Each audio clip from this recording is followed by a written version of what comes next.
Amazon दुनिया की सबसे रहस्यमयी जगह है। यहाँ पर कई ऐसे रहस्य हैं जिससे आज तक पर्दा नहीं उठ पाया है। लावा की तरह खोलती नदी से लेकर हाथी को खा जाने जितने बड़े एनाकोंडा तक, और यहाँ ऐसे भी पेड़ हैं जो कि चलते हैं। क्या ये सब सच है या बस एक दंत कथा?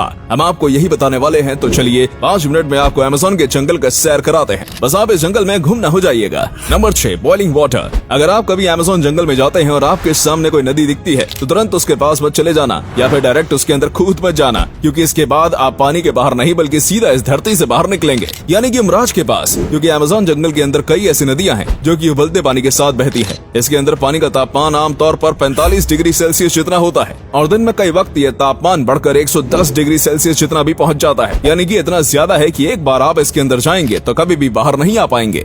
ये सीधा आपके शरीर को 3rd डिग्री जला देगा। और उसके बाद क्या होगा ये बात तो आप जानते ही हैं। वैसे तो ये पानी इतना ज्यादा गर्म क्यों होता है, इसके बारे में रिसर्च चल रही है। कुछ लोगों का मानना है कि ये बिल्कुल किसी हॉट स्प्रिंग जैसा है, लेकिन किसी भी हॉट स्प्रिंग में इतना ज्यादा गर्म पानी नहीं आता। तो आखिर अमेज़न की नदी में ही इतना ज्यादा गर्म पानी क्यों आता है, ये तो पूरी तरीके से रिसर्च करने के बाद ही पता चलेगा। वैसे कई लोग इस नदी के बाजू में रखे पत्थरों के ऊपर अंडे भी बगा देते हैं। Number 5, green anaconda. Amazon forest को और भी ज्यादा खतरनाक बनाने के पीछे एनाकोंडा सांप का भी हाथ है। अब आप ही बताइए, ऐसे सांप के पास कौन ही जाना चाहेगा जो कि चुटकियों में आपकी जान ले सकता है। माना कि एनाकोंडा के पास जहर नहीं है, लेकिन इसकी शारीरिक शक्ति किसी भी इंसान को हरा सकती है। और रही बात इसके खाने की, तो ये किसी भी चीज को खा सकता है। और किसी भी चीज से मेरा मतलब है किसी भी चीज को, क्योंकि इसे जंगल में कई बार मगरमच्छ, हिरण, यहाँ तक कि तेंदुए को भी खाते हुए देखा गया है। और कई बार इनके पेट में से इंसानी अवशेष भी मिले हैं। पूरी दुनिया में कितने एनाकोंडा मौजूद हैं ये बात कोई भी नहीं जानता। और साथ में ये बात आप भी नहीं जानते होंगे कि एनाकोंडा की कोई उम्र नहीं होती। ये तब तक बढ़ते हैं जब तक इन्हें कोई बीमारी ना हो जाए या फिर ये भूख से ना मर जाएं। इसलिए कई बार विशाल कई एनाकोंडा को देखने का भी दावा किया गया है, जो कि एक हाथी को भी खा सकता है, लेकिन इसके पुख्ते सबूत नहीं मिले हैं। और अब तक सबसे बड़ा जो एनाकोंडा मिला है वो 33 फीट का था।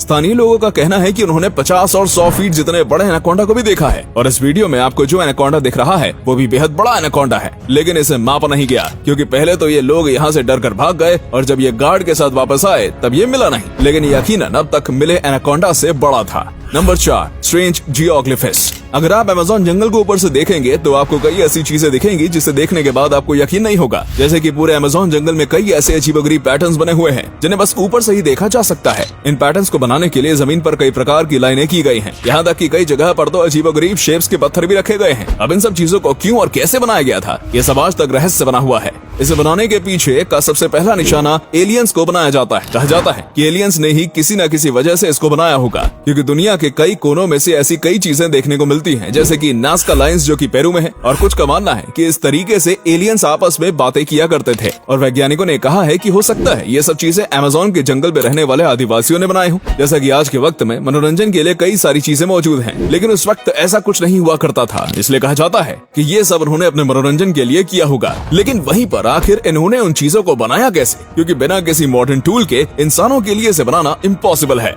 नंबर 3, पोटू। अच्छा, अभी आपको कोई पक्षी दिख रहा है? शायद नहीं दिख रहा होगा, क्योंकि यहाँ पर एक पक्षी है जो कि कैमोफ्लेज करने में माहिर है। इस पक्षी का नाम है पोटू और ये अमेज़न की खासियत है। ये पक्षी इतने शातिर तरीके से अपने आप को छुपाता है कि कोई भी शिकारी इसे देख नहीं पाता। इसके शरीर का रंग बिल्कुल ही पेड़ पौधे जैसा है, जिसकी वजह से किसी भी पेड़ के तने में आसानी से छिप सकता है। इसकी आंख भी पूरी तरीके से काली होती है, जो कि इसे कैमोफ्लेज करने में और भी ज्यादा मदद करती है। इस पक्षी की साइज बहुत ही ज्यादा छोटा होता है। ऐसे पक्षी जंगल में काफी ज्यादा मौजूद हैं, लेकिन अक्सर ये देखने को नहीं मिलता है, क्योंकि जाहिर सी बात है ये किसी पेड़ के ऊपर छिपे हुए होते हैं। और ईगल, सांप, स्पाइडर जैसे कई शिकारी इनका शिकार करने की कोशिश करते हैं, लेकिन फिर वो इन्हें छोड़कर किसी आसान शिकार पर चले जाते हैं, जिसके चलते इनकी आबादी काफी अच्छी है इस वक्त। Number 2, walking palm. अगर मैं आपको कहूँ कि अमेज़न के जंगल में एक ऐसा भी पेड़ है जो कि चलता है, तो आपको मुझ पर यकीन नहीं होगा। लेकिन दोस्तों ये बात बिल्कुल सच है, क्योंकि भाई मैं आपसे झूठ थोड़ी ना बोल सकता हूँ। लेकिन किंतु परंतु बंधु, ये पेड़ हम इंसानों की तरह तेजी से नहीं चलता, बल्कि बहुत ही ज्यादा धीरे चलता है। इतना धीरे कि आपकी पूरी जिंदगी में बस 50 सेंटीमीटर ही आगे बढ़ सकता है। इस पेड़ की जो जड़ें होती हैं वो सूरज की तरफ बढ़ती रहती हैं, और जैसे ही वो आगे बढ़ती हैं तो पीछे वाली जो जड़ होती है वो धीरे धीरे करके गायब हो जाती है, और ऐसे ही धीरे धीरे करके ये आगे बढ़ता जाता है। ये देखने में काफी अजीब लगता है, क्योंकि इसकी इतनी सारी जड़ें होती हैं जो बिल्कुल इसे किसी मकड़ी की तरह दिखाती हैं। इस तरीके से जड़ों वाला शायद दुनिया में ये इकलौता पेड़ होगा, और ये पेड़ चल सकता है वो तो एक अलग ही कहानी है।